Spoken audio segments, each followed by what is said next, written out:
Seanic, there's something I completely missed out on. And what's that, Sonic? All that time spent in the LEGO Multiverse, not once did I ever run into the Flash. Just Batman and Superman. And of course the Joker and Harley Quinn. But let's not forget the Teen Titans. It would have been awesome to race against the Flash across Central City, Metropolis, and Gotham City. But alas, the only time I've ever set foot in the DC Universe was in Gotham City on Christmas Eve, when you, me, and Tails were all wearing our bathrobes out in the middle of the city. But now it's too late to go back to the DC Universe, because LEGO Dimensions is dead. It's alright, Sonic. I'm glad I got a chance to meet Batman and Superman. Although I would have loved to meet other DC heroes like Wonder Woman, or Aquaman, or Shazam, or the DC Cyborg instead of Teen Titans Cyborg, or Nightwing, or the Green Lantern, or anyone from the Justice League or the Justice Society for Black Adam. Although I would not want to run into the Suicide Squad. These motherfuckers are lethal! No shit. They call themselves the Suicide Squad for a reason, Seanic. And it would have been great if we met the Flash, too, since we just got aid from seeing the Flash. Well guys, since the CW Flash series just ended, and this movie has absolutely nothing to do with the Arrowverse shows, I'm happy with what we got in this movie. Even though Ezra Miller is a piece of shit, and frankly so is Amber Heard. And even though Ezra Miller is a piece of shit, I had the time of my life watching this movie. Even though between me and the Flash, we all know who's faster. Let me guess, the Flash? What, no! Me! Sonic the fucking Hedgehog! The fastest thing alive! Even though the Flash is one of my favorite superheroes ever. Even more so than Batman, or Spider-Man, or Captain America. Or Iron Man? Yes, and I even read the Flash comic books in the first Sonic the Hedgehog movie. And in Sonic the Hedgehog 2, Tom made a direct reference to Batman when I was fighting crime in Seattle. And even though I'm just as fast as the Flash, I don't travel through time and fuck up timelines left and right. That's where Sonic's gadgets come in. Wait, what? I didn't fuck up timelines with my gadgets! Good, because that would be horrible. Imagine if you used your time travel bracelets to stop Scourge from murdering Charles and Gemma. The boss would have killed Aurora, and you would have never met her. You and I wouldn't have reunited. The Dark Brotherhood of Solaris would rule Dimension 76, and me, Tails, and everyone else you know and love will be dead. Scourge would be alive and not murdered by Infinite. I would have died in Sonic Forces. And Mephiles would have killed me when I was tortured with a poison dagger, and I would have had to wear that fucking oxygen mask and died. And you would have been an employee at Future Tech, instead of being the amazing badass scientist you are now. And you wouldn't have met me either, or David for that matter. And you wouldn't have had a white bathrobe, and we wouldn't have discovered Dimension 23. And we would have had to stick with wearing those fucking masks at this very theater to see the Flash because the pandemic wouldn't have ended. And you would have died from suicide a long time ago. I get it, Sonic! I'm not that stupid! And besides, I haven't been suicidal in 4 years. And that's a good thing. I'd like to keep it that way. And I would never use my own gadgets to alter the timeline. Okay, just making sure. But we're kind of wasting time here, so let's begin. The Flash is the latest entry in the DC Extended Universe. The most recent one before this being Shazam! Fury of the Gods. Shazam! Fury of the Gods was alright, but nowhere near as good as the first Shazam. And you guys already know that every time I transformed into Super Sonic in Sonic Frontiers, I shouted, Shazam! Like the nerd I am. Of course you did! This film follows Barry Allen, played by Ezra Miller, as he travels back in time to try to stop his mother from getting murdered. This results in him creating an alternate timeline where there are no metahumans, and that General Zod is very much alive and still causing destruction. And instead of Superman this time around, the Flash teams up with Supergirl, played by Sasha Calle, as well as a younger version of himself. Let me guess, none of you are gonna stop comparing the younger Barry Allen to me, are you? Well, what did you expect, Sonic? 2 Flashes, 2 Barry Allens, and 2 Sonics from Sonic Generations. Well, 1 Sonic and 1 Sonic. Good Christmas, Sonic! And the biggest star returning from 1989 and 1992 is none other than Michael Keaton as an older version of Batman. This guy has always been my favorite Batman, next to Adam West, Kevin Conroy, Christian Bale, and Robert Pattinson.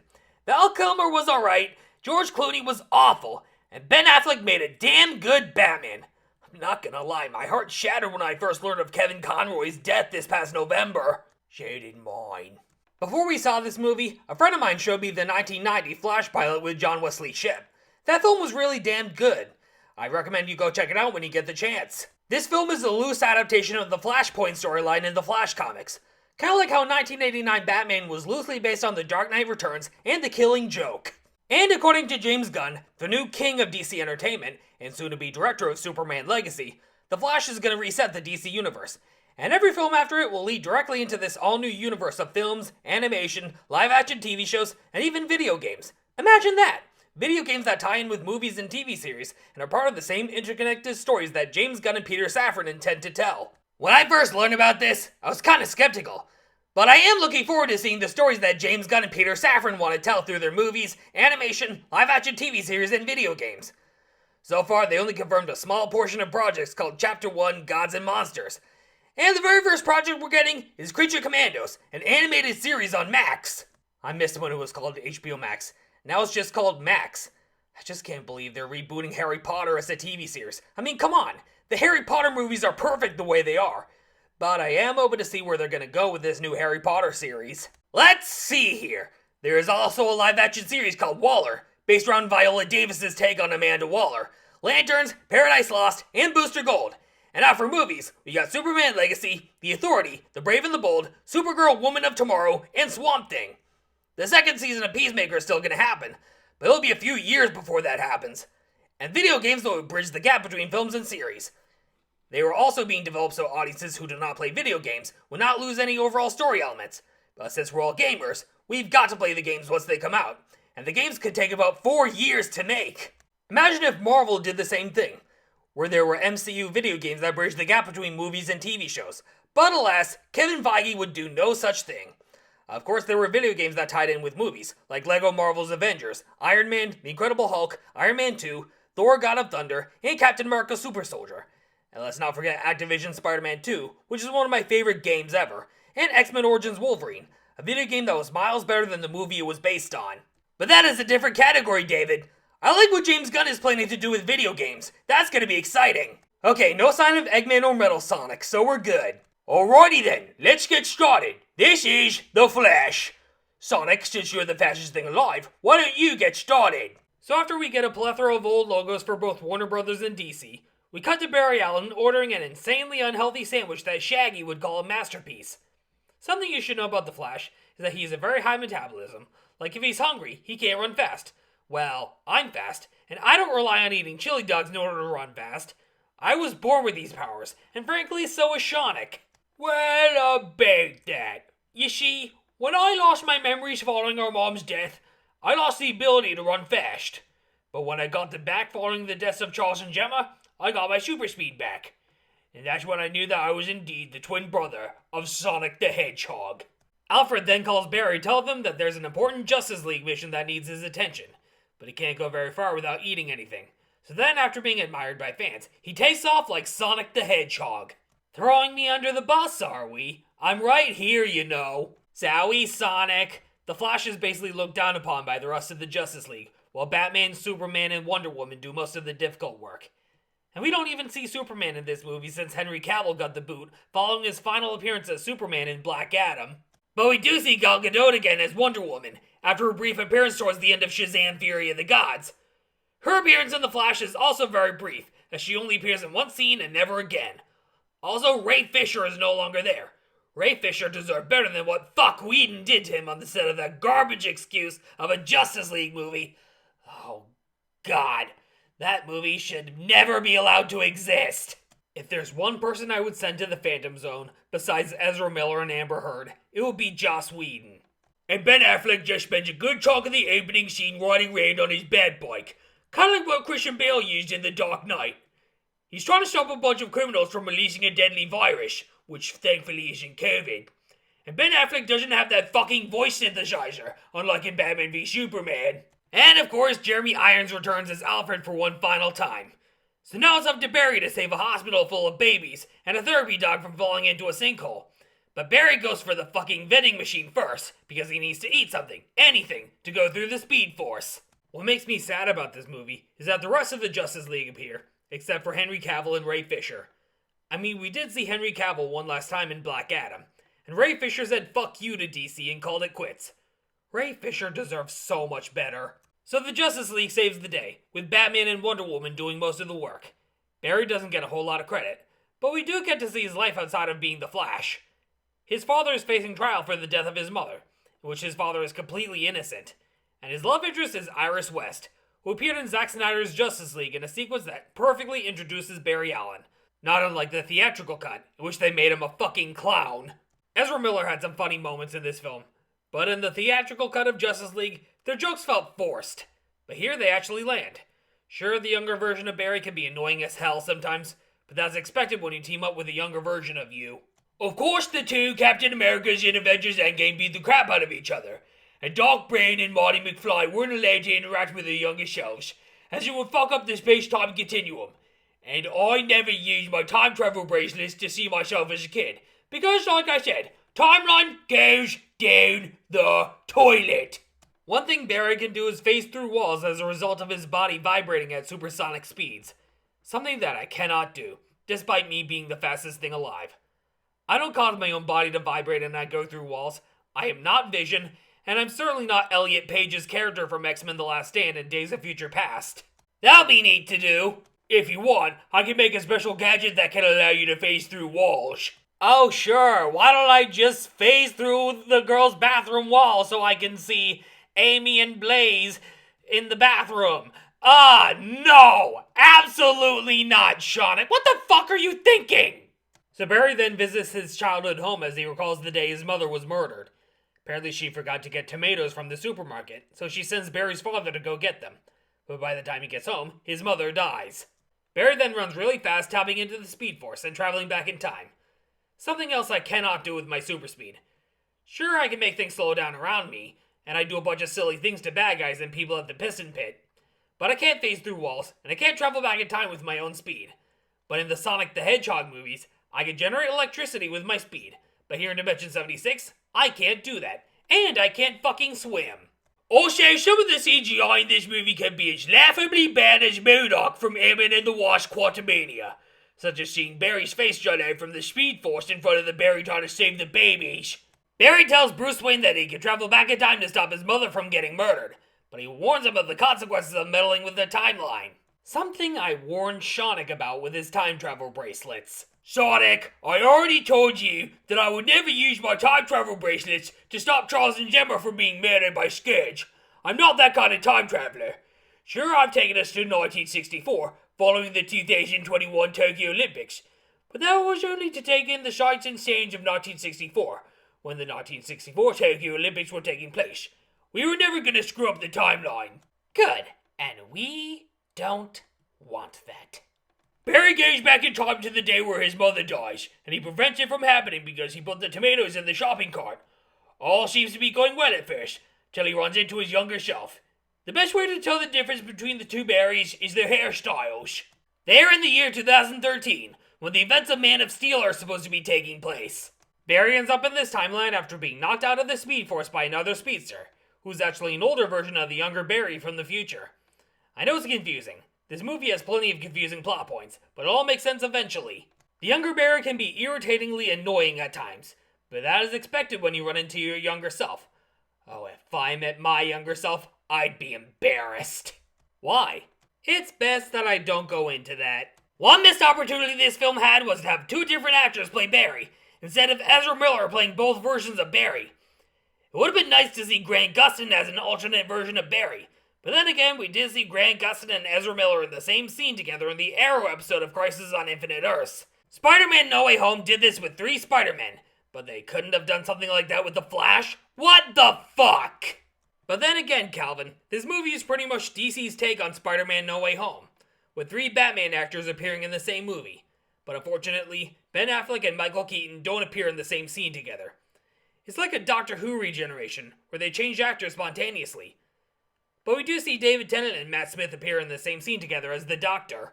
The two Barrys have several questions about what the actual fuck is happening to them right now, and the older Barry realizes that he traveled back to the day where he first got his powers, by being struck by lightning and being dosed with chemicals.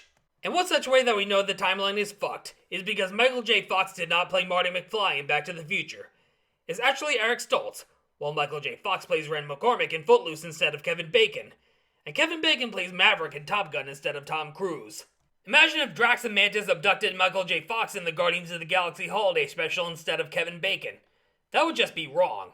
What's next? Tom Selleck playing Indiana Jones instead of Harrison Ford? Doug Ray Scott as Wolverine instead of Hugh Jackman? Sean Connery as Gandalf instead of Ian McKellen?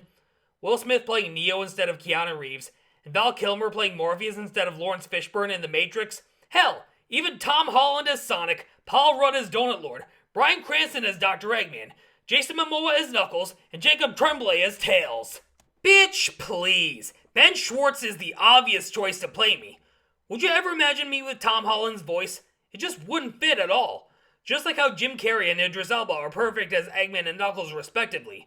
And I never saw Bryan Cranston nor Jason Momoa in those roles. The Barrys go to the Central City Police Department so younger Barry can get his flash powers. Both Barrys get struck by lightning and get hit with chemicals, but older Barry loses his abilities, while younger Barry gets his flash abilities. And an older Barry loses a tooth and has to glue it back on, kind of like the Ultraman ability in Tears of the Kingdom. So older Barry teaches younger Barry how to use his abilities, but he just has too much fun running around at the speed of light.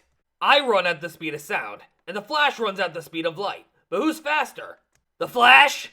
No, Calvin, it's me. It always has been me. Younger Barry then bangs his clothes off like the Terminator, and he has to change into a bear robe when he gets back to his apartment. If I actually generated lightning like my Paramount counterpart, and I was wearing my blue bathrobe, that bathrobe would be long gone, and I would have to pour more money down the toilet to get another one. And I really don't want to have to do that. Another way in which the timeline is fucked is when older Barry was looking on the internet for the rest of the Justice League. Diana Prince is not Wonder Woman. Wonder Woman is just a stage name for some kind of stripper. Victor Stone didn't have that accident, and Arthur Curry wasn't even born. But older Barry does call Thomas Curry, played once again by Tamara Morrison, and he named his dog Arthur, while he's not married to Queen Atlanta. Just like how Indiana Jones' real name is Henry Jones Jr., and they named the dog Indiana. Exactly, and there's no Superman because they're in a timeline where there are no metahumans. I wonder what this means for the Suicide Squad or the Birds of Prey. I mean, Harley Quinn is not a metahuman, and neither is Peacemaker. What, do they need to go to Star Labs to cook up some good old Compound V like in The Boys? No, because Compound V can be dangerous if used in high doses, and it can turn your brain into fucking Swiss cheese, as Starlight said in Season 3. Sonic! Half of our viewers haven't even seen The Boys, and we're spoiling that show to them. Not everyone knows who Homelander is, let alone Billy Butcher, or Kimiko, or Frenchie, or Mother's Milk, or Huey Campbell, or Starlight, or Queen Maeve, or A-Train, or The Deep, or Black Noir, or Translucent, or Soldier Boy. Zowie. So then Barry 1 gives Barry 2 his Flash suit. Yes, I'm doing what the 3 Peter Parkers did in Spider-Man No Way Home. Peter 1, Peter 2, and Peter 3. But instead, it's Barry 1 and Barry 2. Barry 1 being the older Barry, and Barry 2 being the younger Barry. Just thought I'd make things easier. So then we see that General Zod is threatening the planet once again, just like in Man of Steel. Barry was even there during the events of Man of Steel, wearing a prototype Flash suit. He saved a little boy, but not his father. While there is no Justice League in this timeline, there is a Batman, and that Batman is none other than Michael Keaton. I grew up watching Michael Keaton as Batman, and Christian Bale, but I don't see Christian Bale reprising his role as Batman anytime soon. You should prepare yourself for a lot of Easter eggs referencing Tim Burton's Batman, such as Michael Keaton saying, "How much do you weigh?" before using his grappling hook, or "You want to get nuts? Let's get nuts." A line which I actually referenced in the first Sonic the Hedgehog movie. And then we have the iconic Danny Elfman score, plus Jack Nicholson's laughing bag for when he falls to his death at the end of 1989 Batman. But there are even more Easter eggs outside of Tim Burton's Batman, but we'll get to that later. This Bruce Wayne is retired, and Gotham City is a safe place, unlike the fucked up cesspool that it always has been. But the worst of Gotham we've seen on screen is in 1989 Batman, and Christopher Nolan's Batman trilogy, and Todd Phillips' Joker, and Matt Reeves' The Batman. Birds of Prey portrayed it as colorful and lively, which is not the Gotham City we've grown to know. Michael Keaton's Alfred is dead, and he lives at Wayne Manor alone. I think this is because Michael Gough died in 2011. Barry 1 explains to Michael Keaton that he comes from an alternate future, and he needs his help to find Superman after General Zod returned, and is fucking up the world as we know it. He agrees to help the Barrys locate Superman, so then the Barrys find their way into the Batcave, so they can do research through a backdoor connection to NASA on where to find Clark Kent or Kal-El. They find a Kryptonian pod in Siberia, where they presume Superman is being held. But before that, Barry 1 becomes annoyed with Barry 2's immaturity, but he can't bring himself to admit why he went back in time to begin with. And that's when Michael Keaton suits up as Batman once again. You know, we were supposed to see Michael Keaton in the Batgirl movie, but unfortunately, that movie went down the toilet, and it was canceled once production was complete. So we're never gonna get to see the Batgirl movie, despite us getting a promotional image from the movie. So then they go to Siberia, where unfortunately there is no dance battle involving me and Tails dancing to Uptown Funk. And of course my own brother references the Pavanka scene from Sonic the Hedgehog 2. You know I cannot resist. They get there via the Batwing, where Batman just dives out of the Batwing and glides just like in the Arkham games, while the Barrys just use parachutes. So they get to the central chamber, and they get shot at by mercenaries. Barry 2 moves Barry 1 out of the way at supersonic speed, and Barry 1 just pukes his guts out while Batman takes the hit. The last time we saw a character throwing up in the DCEU was Harley Quinn upchucking into a person Birds of Prey, and John Economos throwing up in the season finale of Peacemaker. But those are R-rated projects, and The Flash is PG-13. But seeing Barry Allen vomiting like crazy was unsettling. Last time I threw up was after accidentally drinking too many beers at the Speedy Hedgehog. That's a bar in Mobotropolis, by the way. So a bar called the Speedy Hedgehog? I'm flattered. That was the first time I've ever gotten drunk, and the only time. It'll never happen again. Last time I puked my guts out was at the entrance to Balthazar's temple after ingesting poisonous gas. For me, it was after seeing a disturbing image in Balthazar's temple, and I had to take my gas mask off. And after seeing Pixels back in 2015, yet Eggman had to upload that fucking video, and Sonic and I switched bodies trying to take that video down. Don't remind me of that disturbing video, Sonic. I don't remember the last time I threw up. Might have been food poisoning from eating a bad Whopper from Burger King, or being tricked into watching a horror movie by Shadow. It might have been Terrifier 2. Oh, Calvin, I feel so bad for you. Let's get back to reviewing the movie. I don't want to end up sick. Good idea. So Batman kicks ass, and the trio make it to the chamber. But they don't find Superman. Instead, they find another Kryptonian named Kara Zor-El, or as she's better known, Supergirl. Supergirl is actually Kal-El's cousin, but this is from another timeline. In the regular timeline, Kal-El was the only Kryptonian who actually made it to Earth. So our heroes book it out of there, but they're surrounded. Then Kara begins kicking ass until she passes out. Kara was sent to Earth to protect Kal-El after the destruction of Krypton, or Krypton, as Marlon Brando said in the 1978 Superman movie. They returned to Wayne Manor so they could try to get Barry 1's powers back, by recreating the lightning strike and the chemicals. And no, the chemicals found in the Batcave did not come from Axis chemicals. The same ones that turned Jack Napier into the Joker. Why they changed it from Ace to Axis, I have no fucking clue. I don't know either, Sonic. But before that, Kara flies over to Zod's location after putting on her Supergirl suit. But when she flies over there, she sees the humans getting slaughtered by Zod's forces. She doesn't trust humans after what they did to her back in Siberia. Barry 1's first test to recreate the accident proves unsuccessful, until Kara flies back over to the Batcave to lift him into the sky to get a more effective lightning strike for him to get his Flash abilities back. I really like this take on Supergirl. Of course I never saw the Supergirl series with Melissa Benoist, or the Supergirl movie with Helen Slater. Although I didn't hear good things about the Helen Slater movie. The Supergirl series is pretty good. This is coming from someone who has seen every episode of every Arrowverse series. Of course, I know you too well, Calvin. So Barry 1 has his Flash powers back, and Barry 2 creates his own Flash suit out of one of Michael Keaton's old bat suits. Just looks straight up silly if I'm gonna be perfectly honest. That's like spray painting one of Tony Stark's suits, and passing it off as a Spider-Man suit. Or John Walker's Captain America suit in The Falcon and the Winter Soldier.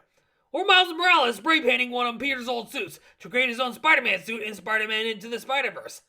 But using an old bat suit to create your own Flash suit? That's just weird! But at least Barry 2 got rid of the Batsuit's cape, darling. No capes! You know, darling, you're not the only one who can do a spot-on impression of Edna Mode from The Incredibles. Oh, really now? Is it because you and I have the exact same voice? Why, yes, darling, but we should go back to our regular voices because this is just getting ridiculous. Sonic and I can't even do Edna Mode impressions for shit, but I gotta say, your impressions of Edna Mode are spot on. Say the four heroes shoot up and they go after Zod and his forces. And Zod reveals to Kara that he killed her cousin when he was still a baby, that she was the last of her kind. The Flash has come up with crazy ways to take out Zod's men, but Kara is killed by Zod and he uses her blood for the Codex to rebuild Krypton. Batman also dies by crashing the Batwing into Zod's spacecraft, but does not destroy it. The Barrys then go back in time to try to save them, but they can't change their fates. They can't stop Supergirl and Batman from dying, but Barry 2 just keeps trying to stop them from dying, and Barry 1 chases after them through the Speed Force trying to stop them from changing their fates. Because there's not a fucking thing they can do about it. It's a canon event, just like in Across the Spider-Verse. I know what you're gonna say, Sonic. I will never use my time travel bracelets to stop Charles and Gemma from dying. If I did, then our timeline would be beyond fucked. The multiverse around the Barrys begins to collapse on itself, revealing a bunch of alternate universes, none of which are from Marvel because Disney and Warner Brothers will never collaborate on a Marvel-DC crossover movie. Some of the alternate universes we see are one involving Christopher Reeve and Helen Slater as Superman and Supergirl. But since Christopher Reeve has been dead for almost 20 years, they use deepfake technology to resurrect him, which I find to be unethical and disrespectful to the dead.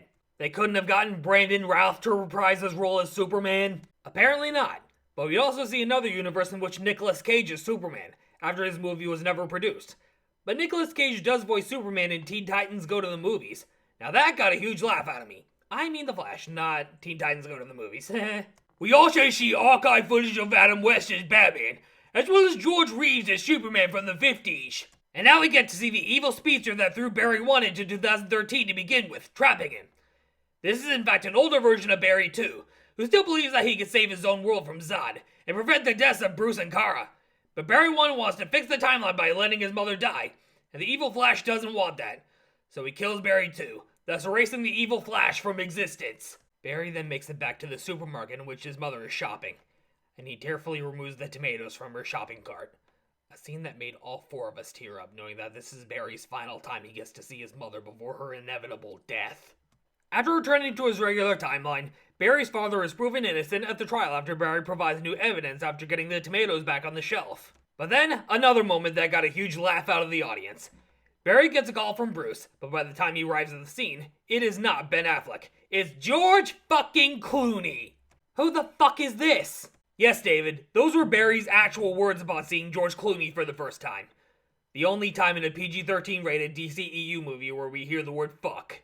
We hear it bleed out in Justice League and Shazam, and Darla almost said it in Shazam Fury of the Gods. But after the word fuck was said too many times in Batman v Superman Ultimate Edition, Zack Snyder's Justice League, Birds of Prey, The Suicide Squad, and Peacemaker, we finally get to hear Ezra Miller say fuck. But yes, Ben Affleck has been swapped out by George Clooney. After his abysmal performance in Batman and Robin, it looks like George Clooney will finally be redeemed as Bruce Wayne. Just like how Ryan Reynolds was redeemed as Deadpool after that disaster known as X-Men Origins Wolverine. Does this mean that George Clooney is going to be Bruce Wayne in James Gunn's DC Universe? Maybe. Well, James Gunn did say that The Flash resets the DC Universe, so George Clooney could very well be the DC Universe's Batman, while Robert Pattinson's Batman falls under the category of DC Elseworlds, along with Joaquin Phoenix's Joker. And then, after adjusting to this new timeline, Barry's teeth falls out after it was knocked out earlier on in the film. This ending was changed multiple times due to all the drama and bullshit that happened over at Warner Brothers. And at the very end of the credits, Barry tells a piss-ass drunk Aquaman what he went through, including mentioning that his own father named his dog Arthur. We will be seeing him again in Aquaman and the Lost Kingdom, a film that we will not be reviewing. Why not? I know, I just don't feel like it. I mean, if you want to do a spoiler-free review of Blue Beetle in 2 months, be my guest. I'll think about it. So, that was The Flash, a worthy follow-up to Zack Snyder's Justice League, and conclusion to the DCEU as we know it. I know we're still getting Blue Beetle and Aquaman and the Lost Kingdom, but The Flash, in my book, is the real conclusion to the DCEU. This journey has been a very mixed bag. The highs being Man of Steel, Wonder Woman, Zack Snyder's Justice League, Aquaman, Shazam, The Suicide Squad, Peacemaker, and The Flash. The lows, of course, being Batman v Superman, Suicide Squad, Justice League, Birds of Prey, Wonder Woman 1984, Black Adam, and Shazam Fury of the Gods. We can all agree that the lowest of lows has to be Joss Whedon's Justice League. What were we thinking? Thinking that we liked it when we first saw it? Henry Cavill's fucking mustache that he had to keep for Mission Impossible Fallout, and they had to use CGI to remove it. There's awful forced jokes, abysmal effects, poor pacing, and Steppenwolf is just pathetic in the theatrical cut. In the Snyder cut, Steppenwolf actually looked menacing and threatening, and they had fucking Darkseid. And Ray Fisher deserves so much better than the shit that fuck Whedon had to put him through. And I can't even say Joss Whedon's name anymore. From now on, whenever I want to put on the first 2 Avengers movies again, I'm just gonna call him Fuck Whedon. Good call, Seanic. It was nice to see Michael Keaton don the Batsuit again, and Ezra Miller, while a piece of shit in real life, did a damn good job as Barry in this movie. I think this is the best we've seen of Ezra Miller in the DCEU, after that iconic scene in Zack Snyder's Justice League, where he reverses time and saves the world. That version of Barry is what The Flash is supposed to be, not what we got in Fuck Whedon's Justice League. Want to know what my human counterpart did with his DVD copy of Fuck Whedon's Justice League? I'm guessing he donated it to the Salvation Army. No, he threw it in the trash. I shit you not. It's a true story. He threw his copy of Justice League in the trash because he didn't want anyone else to suffer through it had he donated it. But he does have a Blu-ray copy of Zack Snyder's Justice League, the real Justice League movie. This movie is full of surprises and Easter eggs that any fan of DC can appreciate. While some of the effects are a bit questionable, in the likes of Ant-Man and the Wasp: Quantumania, and the third act kind of fell flat, this movie was a worthy farewell to the DCEU as we know it. I'm giving The Flash an A rank. While Blue Beetle is technically the next entry in the DCEU, James Gunn did confirm that the Blue Beetle will be featured in the DC Universe, and that Xolo Maridueña will be reprising that role in the DCU. The proper ending will be Aquaman and the Lost Kingdom. I know we're still getting the second season of Peacemaker, but that will be part of the DCU, and it may be a few years until we get the second season of Peacemaker on Max. I guess some people from the DCEU will reprise their roles in the DCU like Viola Davis, and others will be recast, as a result of the Flash resetting the DCU. Time will tell, Calvin. While there is another movie playing at this theater that I want to check out, let me guess, Pixar's Elemental? Why yes, there's 4 adjacent seats available last I checked, and the next showing starts in a few minutes, and I have just enough money for 4 tickets. How does that sound, Calvin? Yes, please!